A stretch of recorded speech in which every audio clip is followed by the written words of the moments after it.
Is your JSON or .NET Microsoft apps not working because of the Newtonsoft.json library DLL? I'm Sophie Chen, a Windows support specialist, and I'll help you re-register that library and end the crashes. Avoid long manual edits for Newtonsoft.json library by using the suggested repair utility in the description. This is the Newtonsoft.json library, the most widely used JSON framework for .NET. It handles the serialization and deserialization of objects into JSON strings.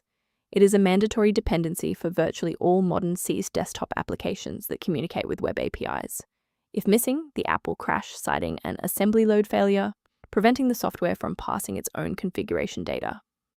Enough of the technical side. Let's get these files back onto your system.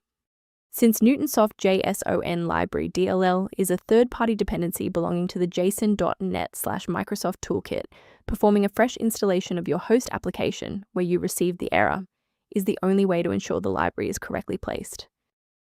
If you're still seeing the missing file notification, we should attempt to force a synchronization between the software and the OS. A simple restart can resolve file in use errors that mimic a missing Newtonsoft.json library message. It's a low-effort step that ensures your operating system starts with a clean execution stack. Don't forget to bookmark the video or give it a like before you restart. It's the fastest way to jump right back into this tutorial after the reboot. Still seeing the error? Let's move to the next actionable step in our guide. You can pause the video here if you're still waiting for your desktop to load.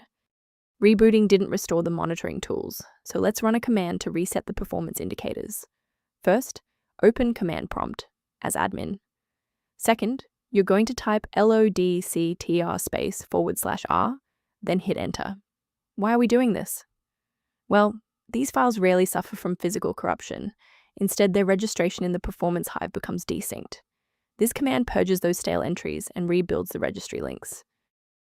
A quick professional note on security. Sourcing components correctly is just as important as the fix itself. Warning: Newtonsoft.json library. DLL missing error is often a symptom of a larger issue that a simple manual download will never be able to fully resolve. For those who prefer a structured maintenance plan, you can access an official diagnostic resource at the link below. If responsiveness issues occur, the system resource below references configuration considerations for Newtonsoft.json library. I hope this walkthrough provided the clarity you needed to fix Newtonsoft.json library. Please like the video to support the channel and subscribe for more system-level tutorials.